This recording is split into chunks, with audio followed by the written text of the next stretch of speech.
this session is to understand the details that go in the path report or pathology report, what studies we do, and why we do the studies for a diagnosis of histiocytosis specifically. Now, my practicing specialty is hematopathology. This refers to diagnosing blood and bone marrow disorders, including histiocytic neoplasms. I have no disclosures. So the main question is, so why do I need a tissue biopsy? When you have some certain clinical signs and symptoms, you often you present to your provider does some imaging. The radiology imaging shows some suspicious areas or some areas of concern. And oftentimes a tissue biopsy is needed to confirm what's going on at the microscopic level, whether it's cancer or not, or whether it is abnormal tissue or just normal tissue, or is there something going on that we need to figure out? So the primary purpose of a tissue biopsy, as we said, is number one is diagnosis. And the main question is that when we receive a tissue biopsy in pathology, we're trying to figure out, is it shades of pink and purple that refers to normal tissue, or shades of abnormal pink and abnormal purple that refers to abnormal tissue? So, and the second question is it cancer or not? Oftentimes, what happens in histiocytosis diagnosis especially is that we end up needing multiple biopsies before a final diagnosis is concluded. And this is especially true in Erdheim-Chester disease, unlike other histiocytic neoplasms such as Rose-Dorfman disease or Langerhans cell histiocytosis, where often we are able to make a diagnosis in one biopsy or one or two biopsies.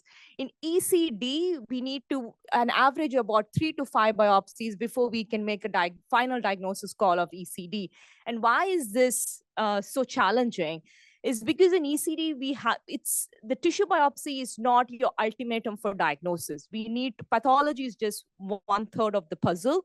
We need correlation with clinical signs, symptoms, what are the radiologic findings. And in addition, we do other studies in pathology. And I'll be discussing more on that in the next slide.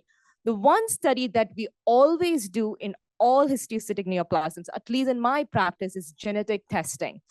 In ECD especially, the genetic testing is also useful in diagnosis, not just treatment. But whereas in other histiocytosis like Rose-Dorfman disease or Langerhans cell histiocytosis, we don't need genetic tests to diagnose the condition. We just do genetic testing to identify what abnormalities are there so we can use appropriate targeted therapy to get rid of that. Now, when I refer to genetic testing here, I mean those genetic mutations in the tumor tissue. Think of it like this. Your histiocytes are nothing but the synonymous with tissue macrophages. It's just a fancy term, histiocyte. But they are normal immune cells. All of us have it. And these immune cells are your warriors of defense against infections, inflammatory diseases, and so forth. But the immune cells can go crazy. So when they go crazy, they become the bad guys. And why they become bad guys? While they are becoming the bad guys, they accumulate certain mutations. And these mutations form the tumor or the growth in the tissue. And that's what we're interested in to find out what is that caused the craziness in these histiocytes. So oftentimes the other question comes is like, when you do genetics testing, is it hereditary genetic testing?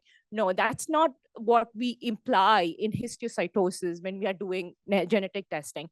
It's also called by the term NGS. You will come across that in your path report. NGS is just a methodology that refers to next generation sequencing.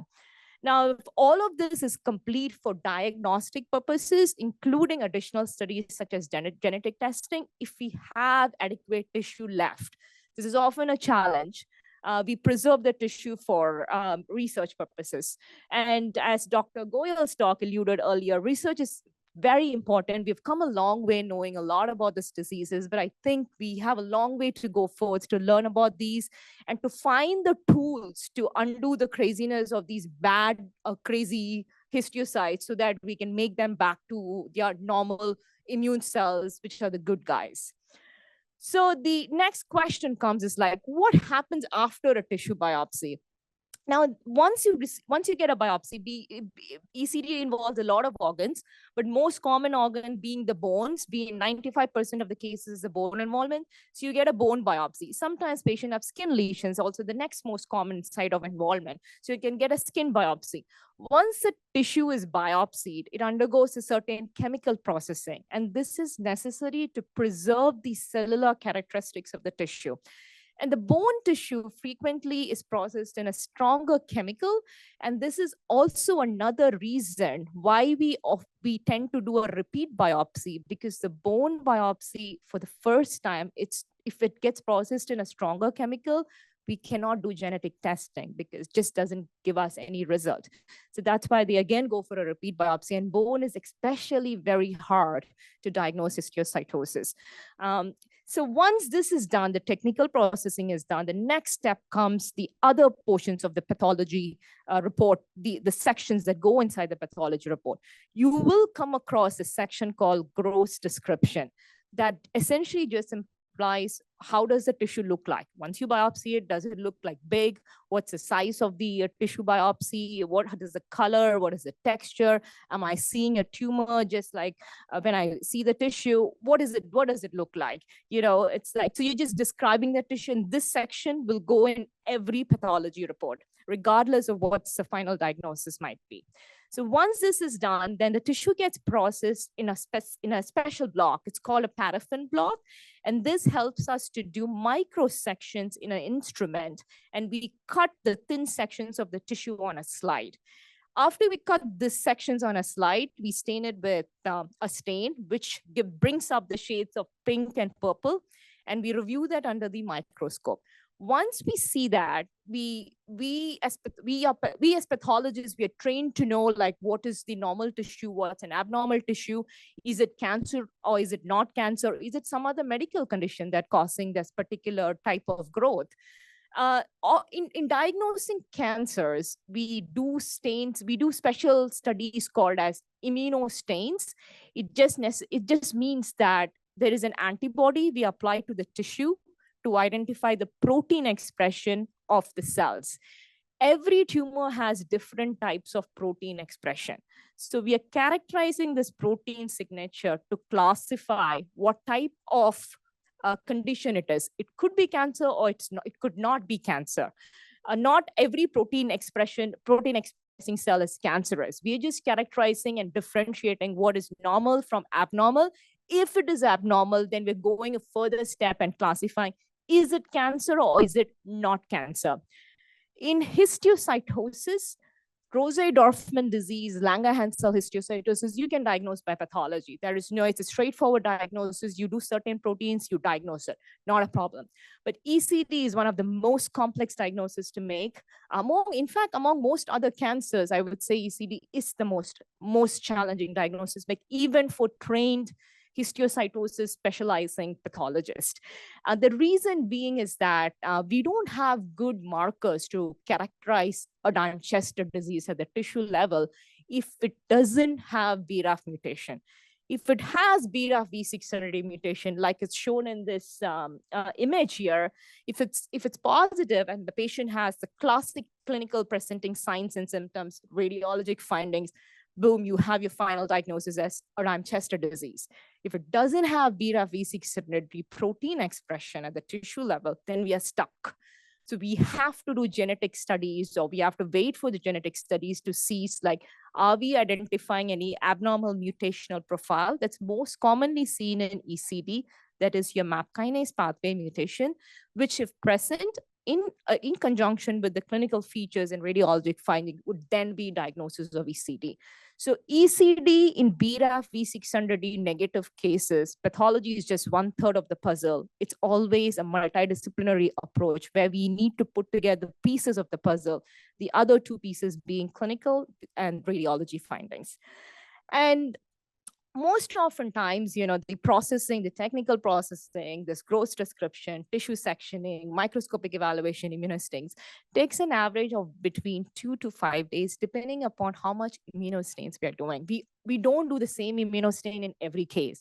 It depends upon how the cells are looking like and what is our differential diagnosis when we're reviewing the tissue in conjunction with the patient's clinical and radiologic findings. But the genetic studies frequently take an average about 2 to 3 weeks to be reported. So the pathology report might not have the genetic information at the first go. So you get a preliminary pathology report, and after the genetic studies are completed, you get a final integrated diagnosis. So this is how the final pathology report looks like. The final diagnosis and pathologist's comment. In my opinion, the pathologist's comment is as important as the final diagnosis. You might not have the comments section in many of the types of cancers or diseases and so forth, but histiocytosis, at least in my practice, is there will always be a comment if it's a histiocytic neoplasm, be it ECD, be it Rosé-Dorfman disease, be it Langerhans cell histiocytosis. The reason being is that these histiocytes have, in ECD specifically, they just look like normal immune cell at the tissue. So what I'm trying to convey to you, the patient, and to the provider, the physician or the oncologist who's treating you, is that why did I call something a histiocytic neoplasm? And what are the tools I use to call this a histiocytic neoplasm? And if I'm not able to arrive at a diagnosis, which is often the scenario in your first biopsy, second biopsy, even third biopsy, then I will say, like, what else can be done? Or what other studies am I still waiting before I can arrive at a diagnosis? Oftentimes, this just doesn't stop here. It's a long conversation between me and your ordering physician. In my case, in my practice, is Dr. Goyal. I think he receives a lot of pages every day from me, so I hope he doesn't block me anytime soon.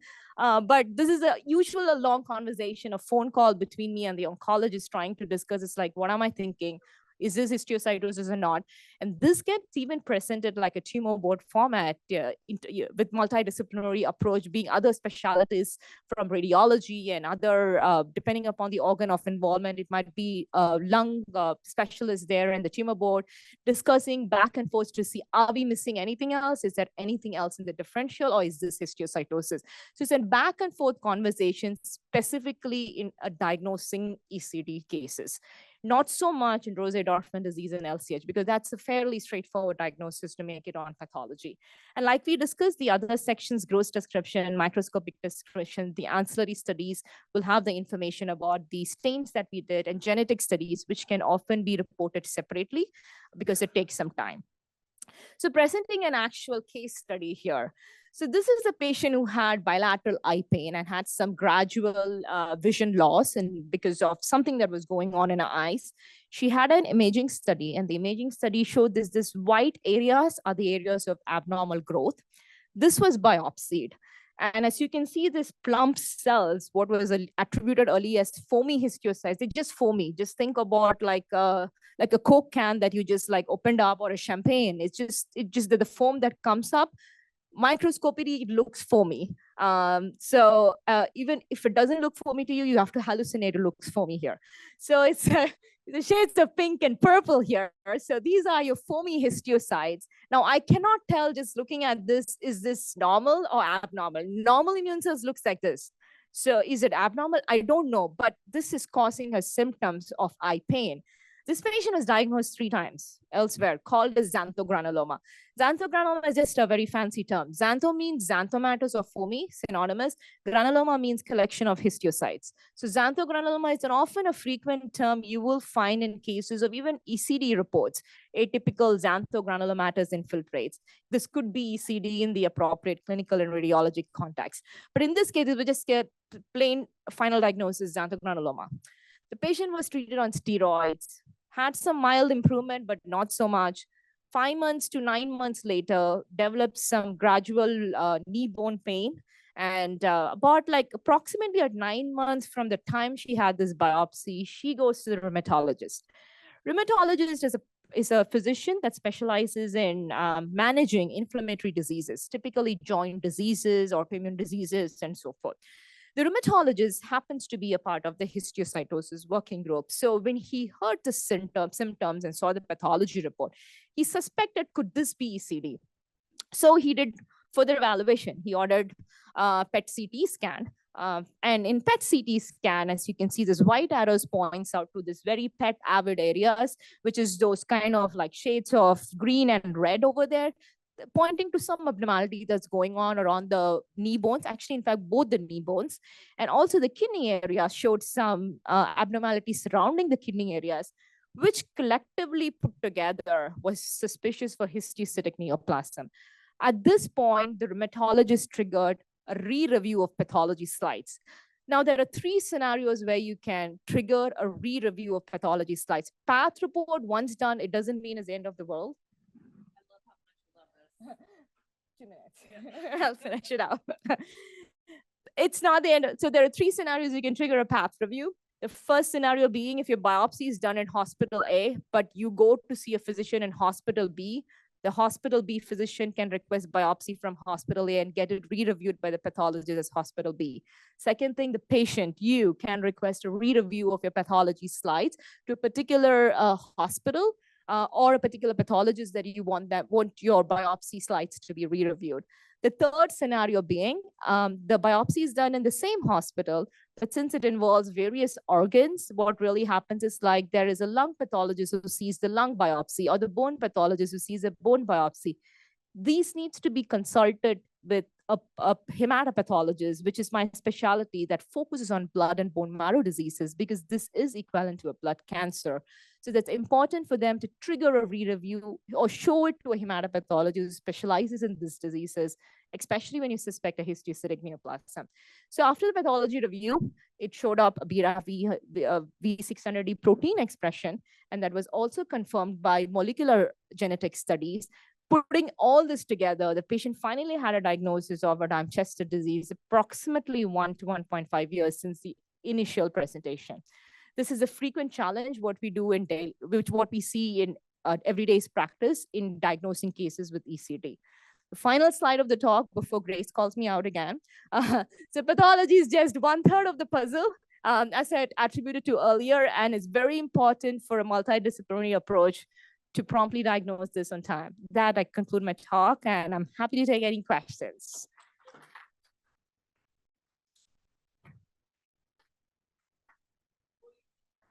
Yes, I will be. So we have one question.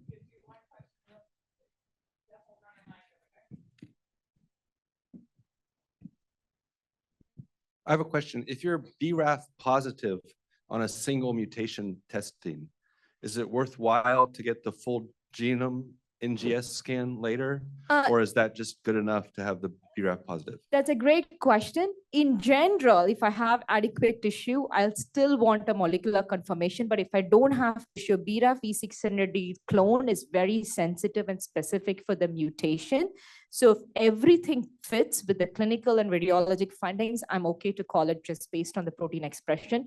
But in our practice, we still do genetic sequencing if we have tissue.